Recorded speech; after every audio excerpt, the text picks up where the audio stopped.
kalau ada kemauan dan kita mengenal, bisa menerima, menoleransi, bisa loh berjalan. Aku sudah menyampaikan ke orang tuaku dari SMP, dari remaja. Aku bilang aku tidak akan mau menikah. Orang mencari yang tepat lebih melihat dulu ke orangnya, calon pasangannya.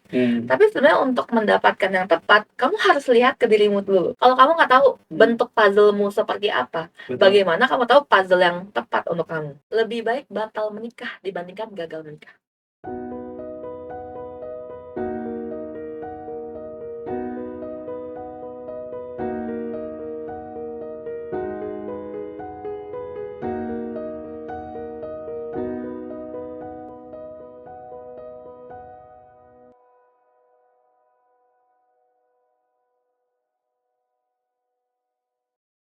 Halo semua, kembali lagi bersama saya Victor dari Focus on the Family Indonesia di episode kita yang selanjutnya. Di hari ini topiknya menarik karena kita akan membahas tentang marriage is scary. Wah, ya, tagar atau hashtag tentang marriage is scary dan juga menikah itu menyeramkan. Hari-hari ini lagi trending topik viral di berbagai platform digital media. Dan ini menyebabkan banyak orang yang kemudian menjadi takut untuk masuk di dalam sebuah pernikahan. Cenderung perempuan, banyak yang kemudian memilih untuk mendingan gak usah menikah daripada salah pilih. Nah, kita akan bertanya kepada narasumber kita yang udah hadir bersama-sama dengan kami hari ini, yaitu Ibu Mariska. Dan beliau adalah psikolog yang memang sudah ahli di bidangnya yang kita biasanya panggil Cik Mar, ya. Boleh, Cik, silakan memperkenalkan diri. Halo semua, aku Mariska Johana, biasa dipanggil Cimar. Aku psikolog klinis yang banyak berfokus di anak dan remaja. Saat ini aku berpraktik di beberapa tempat dan tapi juga membantu Focus on the Family sebagai konselor dan juga family speaker. Nah, ini tentunya dari teman-teman yang menonton, parents ataupun teman-teman anak muda yang menonton, pasti sudah melihat kan bahwa ini bukan barangan, tapi kita mengundang yang memang expert di bidangnya, di mana kita akan membahas satu topik yang cukup menarik tadi sudah dibahas. Nah, ini ada pertanyaan nih, Cik Mar. Saya panggil Cik Mar aja ya. Ya. Sebagai pakar yang menangani kasus keluarga, eh, remaja dan juga anak tadi sudah dibahas, pernah nggak menemui cerita-cerita atau klien yang ada yang kasusnya seperti ini, nggak mau Marriage is menikah? scary. Iya, marriage is Oke. scary. Sebenarnya ya aku juga cukup banyak menangani kasus pasangan, karena kan pasangan bagian dari keluarga. Ya. Dan sebenarnya kan juga akan berhubungan dengan anak juga Ya. nantinya. Nah, aku banyak menangani kasus perceraian, pranikah gitu ya, dan juga ada yang single tapi takut untuk memulai sebuah hubungan gitu. Dan ini cukup umum saat ini apalagi di kalangan generasi Z dan Alpha gitu ya. Buat mereka pernikahan itu hal yang sangat berat buat mereka, bukan hal yang simple tapi sebuah hal yang kompleks. Betul. Sedangkan kita di Focus on the Family Indonesia sendiri, salah satu core value kita adalah the permanence of marriage. Jadi kita percaya bahwa pernikahan itu sekali untuk selama-lamanya dan juga sakral seperti itu. Sedangkan di masa sekarang ini nilai dari sebuah pernikahan itu kemudian menjadi menurun, berkurang gitu. Entah karena perkembangan zaman, sosial media dan fenomena-fenomena yang ada. Nah, bagaimana tuh Cik Mar melihat fenomena-fenomena ini? Apakah mungkin karena semakin banyak kasus-kasus yang buruk gitu dari pernikahan dan contoh-contoh yang ada atau bagaimana? Oke. Mungkin kan karena kita kan sudah pergeseran budaya juga ya. Sekarang sudah perkembangan teknologi, segala informasi dari seluruh dunia. Sedangkan setiap negara, setiap suku itu memiliki budaya yang berbeda-beda. Bahkan setiap kepercayaan juga punya budaya yang berbeda-beda dan nilai yang berbeda-beda, termasuk nilai pernikahan. Sehingga sekarang ini sebenarnya lebih banyak kita ngomongnya bukan lagi budaya tertentu atau suku tertentu, tapi kita lebih ke global cultural sekarang. Global culture, betul. Sehingga nilainya cenderung umum, mendunia gitu ya, global gitu. Sehingga untuk perceraian, atau misalnya permanensi di pernikahan ini sudah mulai bergeser gitu. Dan apalagi kan banyaknya informasi tentang ya nggak enaknya pernikahan lah ya gitu. Yang ternyata pernikahan itu tidak seperti Disney yang happily ever after, Drama banyak Korea ya. drama Korea gitu ya. Drama Korea masih ada konflik-konfliknya, Iya, Kak. betul. Nah, tapi ternyata kan di dunia nyata pernikahan tuh tidak seindah itu.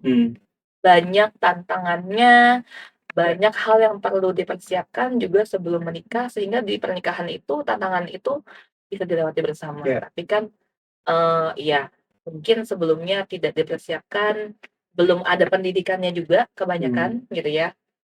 Pranikah itu cukup jarang kan Betul. untuk Nggak semua mengikuti untuk pranikah. kepercayaan tertentu ada tuh, Betul. tapi kebanyakan kayaknya pranikah udah bukan hal yang umum. Nah, sehingga pengenalan satu sama lainnya juga belum begitu mendalam.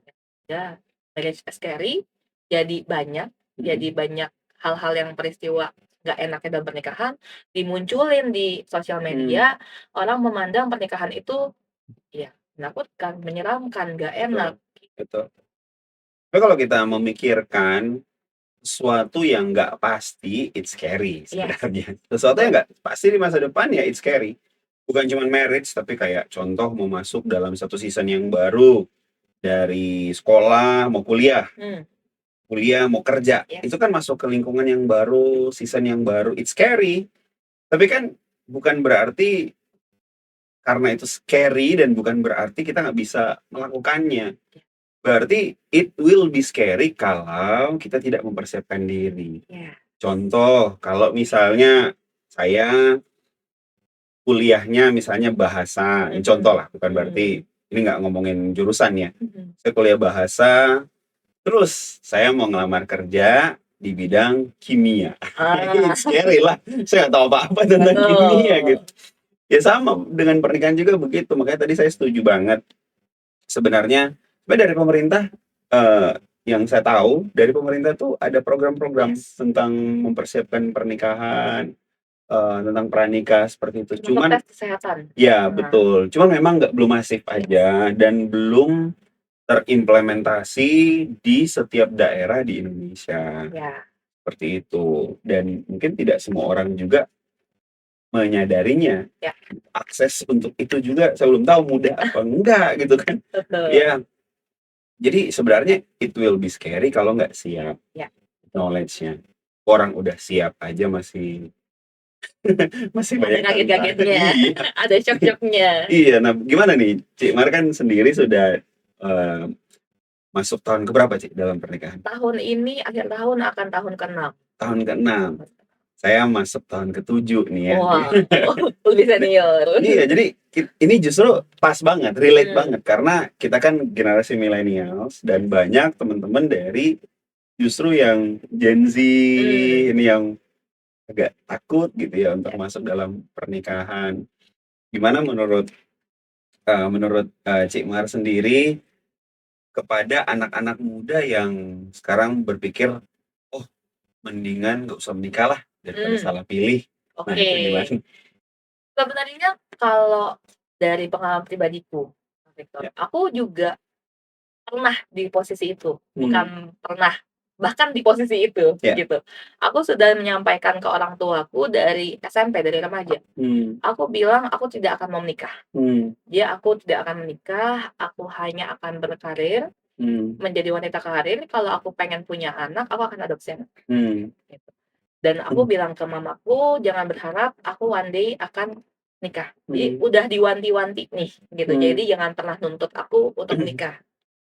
Nah, karena kan waktu itu banyak banget paparan, kalau sekarang sosial media, tapi kan waktu aku masih remaja, khususnya masih anak-anak, melihat pernikahan orang tua sendiri, melihat pernikahan orang tuaku, by the way pernikahannya masih sampai sekarang masih masih akur gitu ya, masih utuh lah gitu, tapi makan banyak ya di luar konfliknya gitu yang membuat aku scary. Cerita saudara, cerita tetangga, cerita orang, apalagi aku ngelihat ke rumah teman-temanku yang bagaimana dinamika hubungan orang tuanya, itu membuat aku takut dengan pernikahan. Dan kebanyakan kan mungkin kalau zaman sekarang sudah lebih better. Kalau zaman aku pas remaja, masih banyak banget orang tua generasi milenial itu orang tuanya yang ibunya hanya di rumah saja.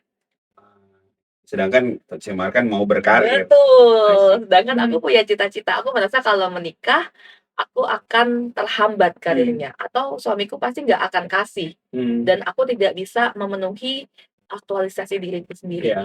gitu. Dan apalagi dengan isu-isu yang banyak ya banyak pakai nilai-nilai patriarki itu masih cukup kuat ya, di mana wanita lebih rendah daripada pria. Di situ juga aku merasa takut direndahkan oleh suamiku sendiri. That's why aku bilang ke orang tuaku, aku tidak akan mau menikah.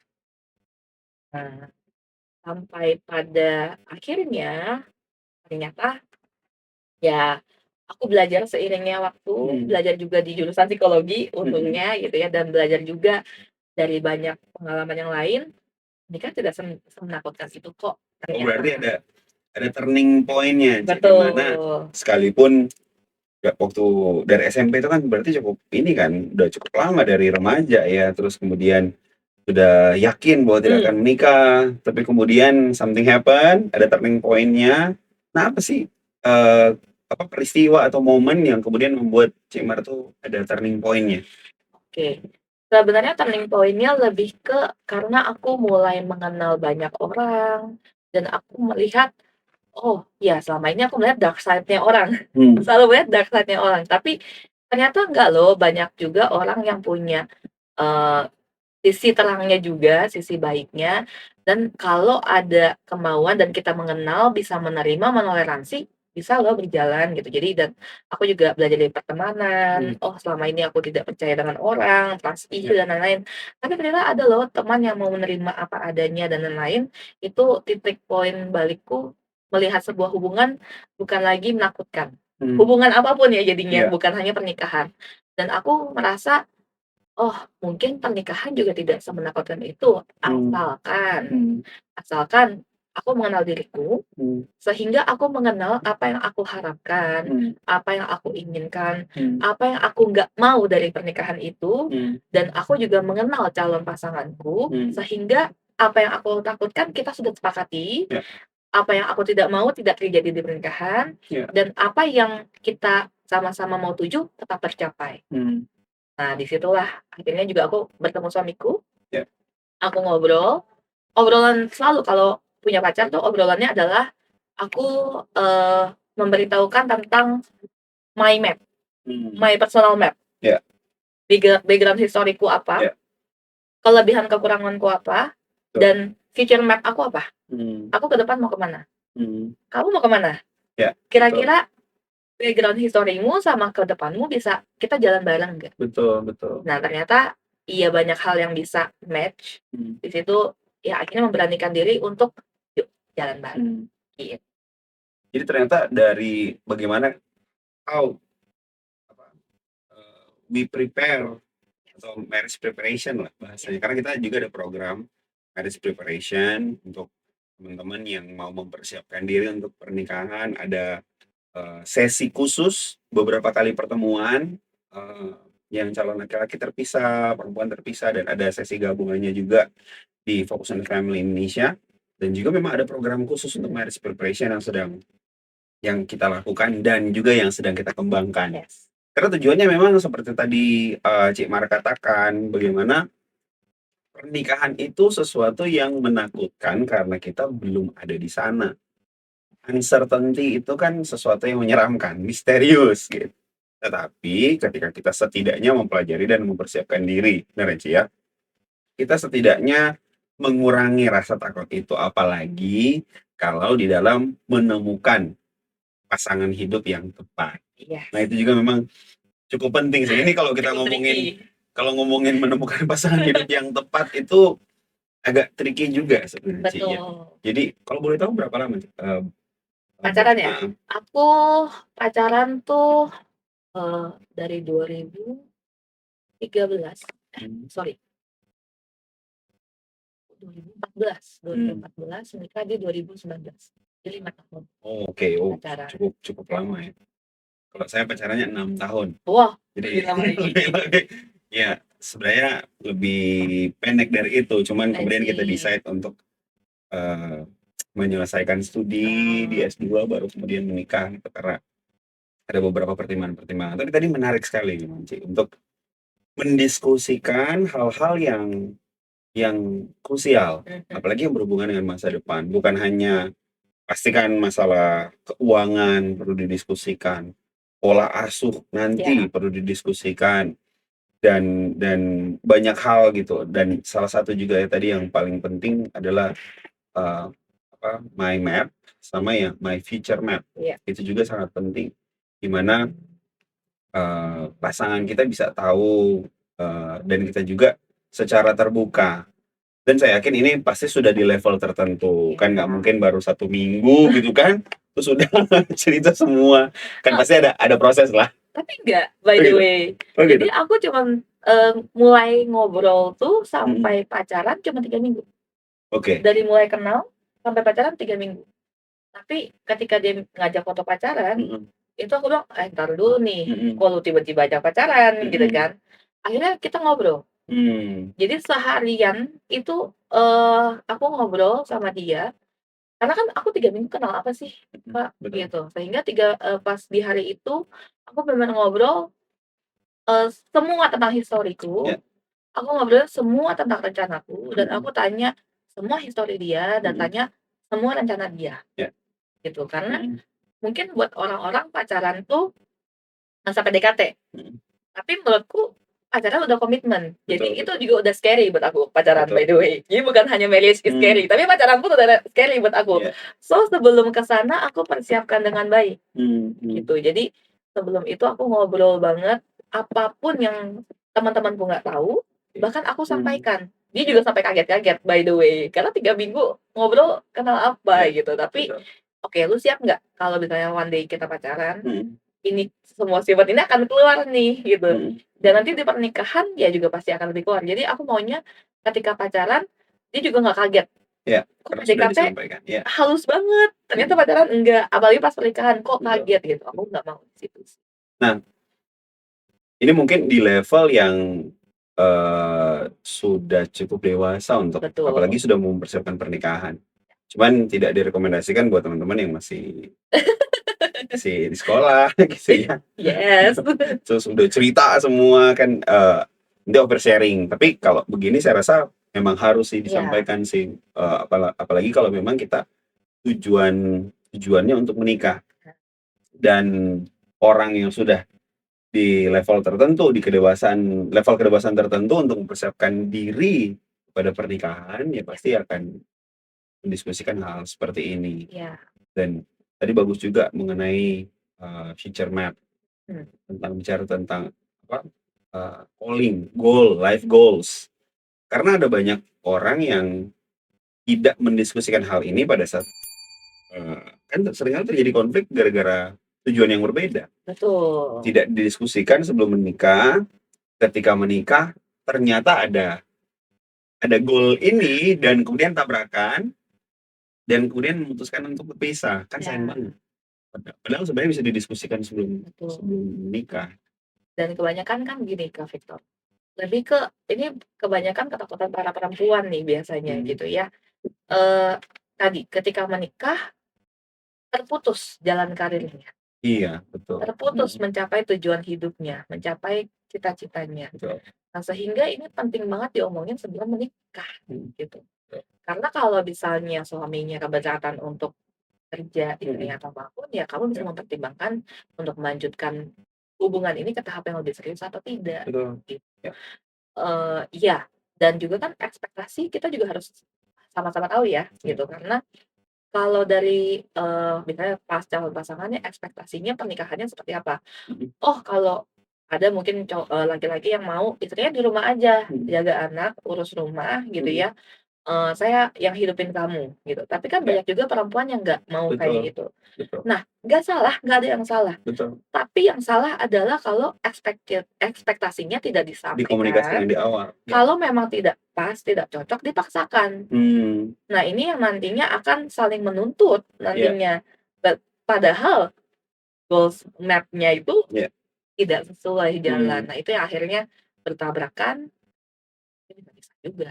Betul, konfliknya akan tereskalasi lama-lama dan ya sudah, banyak banyak kasus yang kita temui kan, bahkan selebriti, artis-artis kan gitu ending-endingnya kan banyak yang jujur aja memberikan dampak yang tidak baik gitu kepada generasi muda karena mereka melihat gambaran-gambaran seperti itu.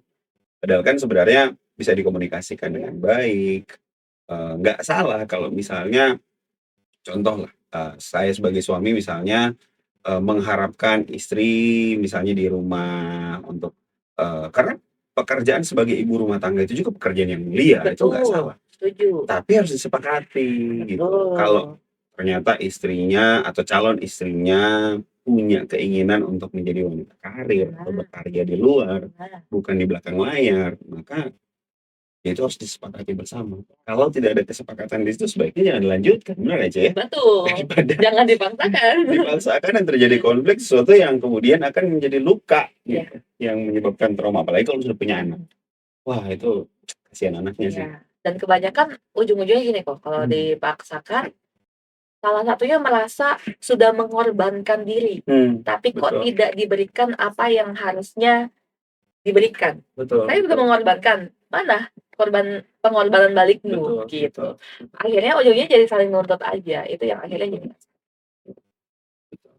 Ada satu satu kata-kata yang bagus sekali dari satu film Indonesia. Dia bilang begini, eee, kan istrinya tuh punya mimpi, terus, suaminya bilang, eee, "Tugas saya sebagai suami adalah mewujudkan impian istri." Jadi makanya untuk dapat diwujudkan berarti kan impian ini kan harus dikomunikasikan sebelumnya. Nggak harus sama persis, bukan berarti harus bekerja di tempat yang sama, harus seleranya harus sama, kan nggak begitu. Kita kan pasti manusia yang berbeda, cuman setidaknya bisa align, jadi tidak saling bisa tabrakan, jalan like goals bersama. betul, bisa jalan bersama sehingga makanya benar harus dibicarakan dan divisualisasikan kira-kira kalau sudah menikah bisa nggak kita lakuin ini gitu di dalam rumah tangga, saya lakuin ini, dia bekerja, itu kan bisa divisualisasikan gitu. Dan saya setuju sih, sebenarnya saya juga tipe yang setuju gitu, karena kebetulan istri saya juga adalah orang yang di depan layar, bukan yang di belakang layar. Jadi, saya juga sebagai suami harus memberikan dia ruang untuk dia juga berkreasi dan bisa memaksimalkan potensi dan aktualisasi diri gitu. Tapi di satu sisi juga kita kerjasama sebagai, apa namanya, pasangan suami istri yang membangun rumah tangga, dia juga memberikan saya ruang sebagai pemimpin di rumah tangga gitu. Memang butuh kerjasama sih dan harus Betul. dikomunikasikan. Makanya menarik ya, pernikahan itu sangat menarik gitu untuk it's scary but in the same time it's fun.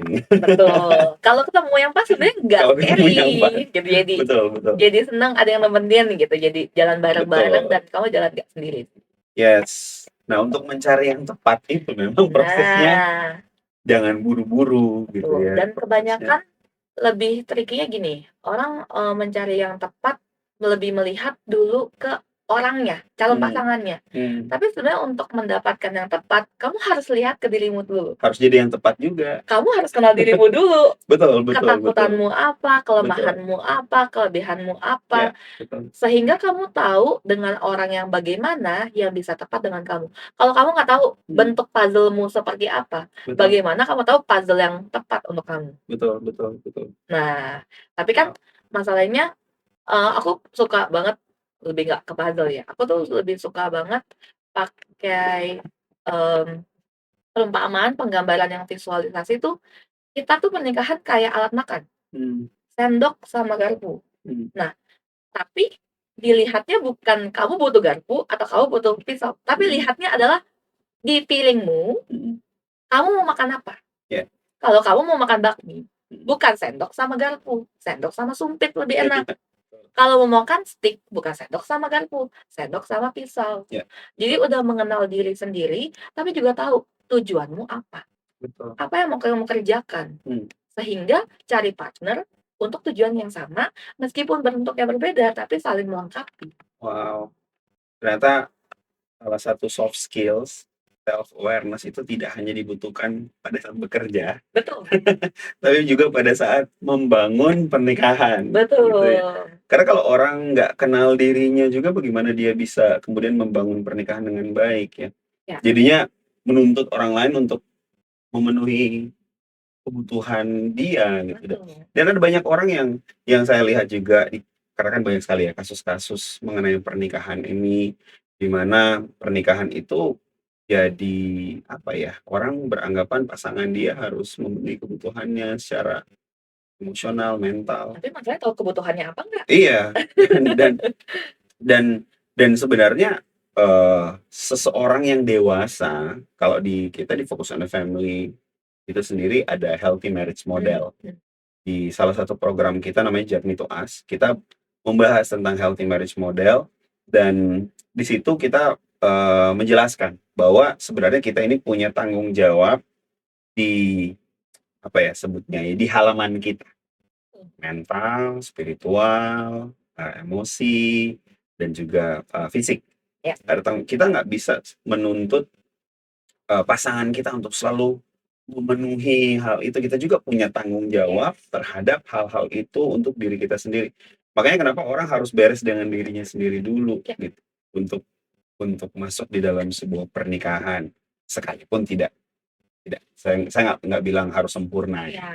Tapi at least harus menjadi pribadi yang utuh. Karena kalau ya mungkin akan banyak orang berbeda dengan pendapat saya, Ci, ya. Kalau saya percaya pernikahan itu bukan dua orang yang saling melengkapi. Kalau menurut saya, pernikahan itu menurut saya dua orang yang utuh yang menjadi partner untuk satu tujuan bersama, gitu loh. Jadi karena kalau saling melengkapi itu jadinya merasa kayak ada tuntutan-tuntutan yang harus ini loh, ya. Kamu harus melakukan ini ke saya gitu. Sama sebaliknya juga gitu, ada tuntutan-tuntutan yang kemudian bisa menjadi konflik di dalam rumah tangga. Padahal sumber validitas, sumber identitas kita kan bukan dari pasangan kita sebenarnya. Sumber identitas kita kan kita harus find out ourselves gitu. Pencipta kita memberikan identitas itu pada kita, jadi bukan tanggung jawab pasangan kita. Wah, menarik ya. Menarik sekali ini sih. Gimana kalau nah memang kalau kita ngomongin tentang pernikahan kayaknya nggak ada habis-habisnya sih, banyak memang topik. Intinya topik tentang keluarga itu topik yang sangat kompleks dan banyak hal, banyak aspek yang bisa dibicarakan. Cuman memang kita nggak boleh berhenti membicarakannya karena dibutuhkan. Dan keluarga-keluarga Indonesia, pernikahan-pernikahan Indonesia itu butuh untuk menerima edukasi. Dan edukasi yang tepat sumbernya. Karena sekarang banyak juga sih orang yang memberikan edukasi. Ya. Cuman masalahnya nggak semuanya oke. Jadi memang harus disaring-saring sih ya. Ya di TikTok, di Instagram, di YouTube harus disaring-saring. Nah, saya mau bertanya satu pertanyaan yang memang cukup banyak terjadi juga khususnya di Indonesia. Karena ini it's a common thing di Indonesia. Ketika pasangan suami istri itu masih tinggal dengan orang tua. Oke. Atau bertua. I see. Seperti itu. Nah ini kan ada yang oke, tapi pada umumnya yang naik ke publik atau yang orang-orang dengar sosial media atau dimanapun atau yang kita lihat bahkan itu sering banyak konflik tinggal dengan mertua. Gimana menurut Cik Mas sebagai pakar di dalam hal ini? Oke, sebenarnya ini enggak hanya common di Indonesia, tapi ini masalah di seluruh dunia juga sama kayaknya. Mertua menantu in law tuh bahkan bukan mertua menantu aja tapi ipar juga gitu ya, yang akhirnya kan ya namanya kalian bertemu sampai ada filmnya ya. juga pasti bertabrakan, ada konflik karena kan banyak perbedaan pastinya. Apalagi nilai keluarga yang berbeda gitu. Sama suami atau sama istri pasangannya bisa bergesekan, apalagi sama mertua dan ipar. Nah, tapi sebenarnya kalau untuk in-law gitu ya, lebih mertua dan ipar itu harus diomongin dulu sama pasangan nih sebelum menikah sebenarnya. Lebih ngomongin soal tadi ekspektasi dan juga batasan. Batasannya sampai mana, ekspektasinya sampai mana, dan apa yang boleh ikut campurin, apa yang tidak boleh diikut campurin. Apa yang boleh, misalnya harus bangun building batasan dan aturan sih sebenarnya. Bagaimana cara komunikasi, bagaimana cara menegur, bagaimana cara meminta, Betul. soal ya ini kan ada nanti ke ekonomi juga, bagaimana pembagiannya dan lain-lain, itu harus diomongin sebelum menikah. Betul, betul. Gitu, dan ini menjadi PR-nya si pasangan untuk menyampaikan ke keluarganya juga batasan ini. Sehingga jangan, "Oh ya ntar iya, one day pas menikah tabrak semua." Ini banyak banget nih kasusnya yang kayak gini Betul, karena akhirnya nggak jadi dikomunikasikan di awal. betul, Iya. atau mungkin udah dikomunikasiin di awal tapi cuman iya aja tidak disampaikan ke keluarganya. Ternyata keluarganya pun tidak tahu kalau mereka punya batasan ini. Nah ini yang akhirnya perlu sih di-build dulu batasannya, aturannya, how to-nya sebenarnya. SOP-nya tuh gimana gitu ya. Sampai mana boleh disentuh, sampai mana boleh diomongin, sampai mana boleh ditanggapi dan diresponnya seperti apa, itu sih. Ya sekalipun pasti juga tetap akan ada konflik karena pandangan-pandangan yang berbeda ya. Pasti. But at least we try. Yes. Dan kalau sudah dikomunikasikan, pasti kan akan ada cara gitu, gimana caranya untuk kita kemudian menemukan jalan tengah. Atau bahasa kita cincai. Cincai mau gimana nih buat ada jalan tengah gitu, win-win solution-nya. Karena apalagi kalau pasangan suami istri yang dua-duanya bekerja. Nah. Pasti kan akan ada momen di mana membutuhkan bantuan tua atau orang tua, misalnya untuk anak kayak gitu. Cuman kan ya bagaimana kita mengkomunikasikan rules-nya, boundaries-nya seperti apa, sehingga tidak keluar dari pola asuh yang orang tua sudah rencanakan buat anaknya.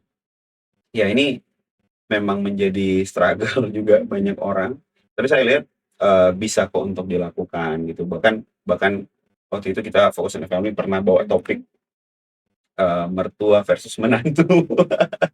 Menarik juga. Yang ternyata sebenarnya bisa koeksis bareng dan di apa namanya, rukun bersama. Yang namanya konflik sih pasti ada lah. Bukan cuma orang tua dan menantu ya, apa mertua dan menantu, tapi konflik sih pasti ada, namanya hubungan. Cuman ya komunikasikan dengan baik. Nah, sekarang kita udah membahas banyak banget terkait pernikahan yang katanya tadi menyeramkan. #marriage is scary. Tadi mungkin sempat juga sudah dibahas sama Cik Mar, tapi mungkin boleh nggak sih konklusikan kembali, bagaimana sih caranya untuk kita membangun pernikahan yang tidak menyeramkan? Oke. Supaya teman-teman bisa lah mempersiapkan diri. Oke, bagaimana membangun pernikahan yang tidak menyeramkan? Sebenarnya ya tadi, kenalin diri dulu. Jadi jangan hanya mengenal pasangan, jadi kenali diri dulu, tahu apa kebutuhannya, ekspektasinya, kelemahanmu, kelebihanmu, historimu, bahkan future goals kamu, sehingga kamu tahu yang kamu butuhkan tuh pasangan seperti apa. Dan ketika menemukan calon-calon pasangan, akhirnya difilter sesuai dengan yang kamu butuhkan, gitu.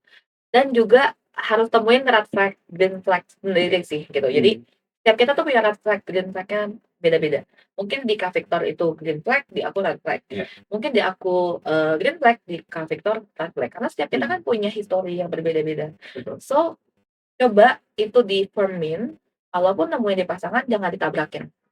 Karena kalau udah red flag buat kamu, menurut kamu udah gak bisa toleransi, ya udah itu tanda kamu untuk berhenti di situ. Jadi jangan lihat green flag-nya aja, tapi coba kenali red flag-nya dia apa, bisa kamu toleransi apa. Dan ketika masih pacaran masih ada exit door-nya ya. Betul. Jangan menutup mata. Ya. Pacaran tuh masih ada exit door-nya. Karena jangan sampai juga kayak, sudahlah udah terlanjur, misalnya udah lama gitu kan. Ya sudahlah, saya terima apa adanya gitu. Dan akhirnya pernikahan yang seharusnya menjadi taman yang indah yang dibangun bersama malah menjadi padang gurun yang kering. Lebih baik batal menikah dibandingkan gagal menikah. Iya, mantap tuh. Mendingan batal menikah nih ya daripada gagal menikah, karena akan sangat indah ya, sebuah pernikahan sacred kan, marriage itu sacred yang kita bisa menikah dan sekalian untuk selama-lamanya. Nggak perlulah menghadapi, momen-momen di mana harus terjadi perceraian. Karena angka perceraian di Indonesia cukup tinggi sih, Cik. Yes. 2023 yang lalu data dari BPJS itu angka perceraian Indonesia hampir 500.000.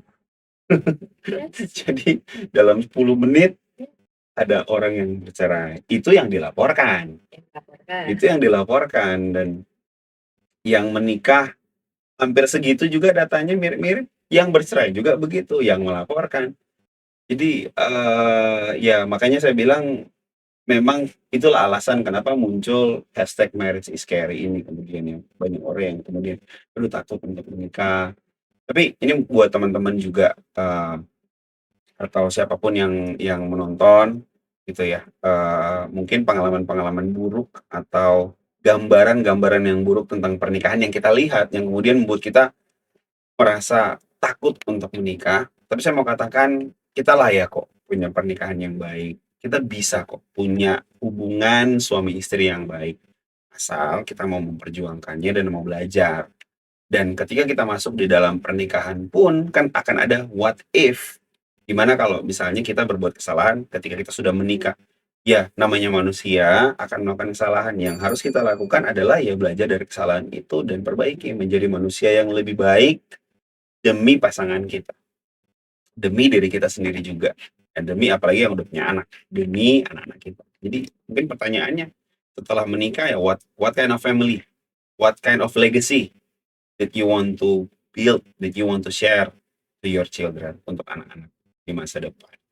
Mungkin ini bisa menjadi inspirasi buat teman-teman semua.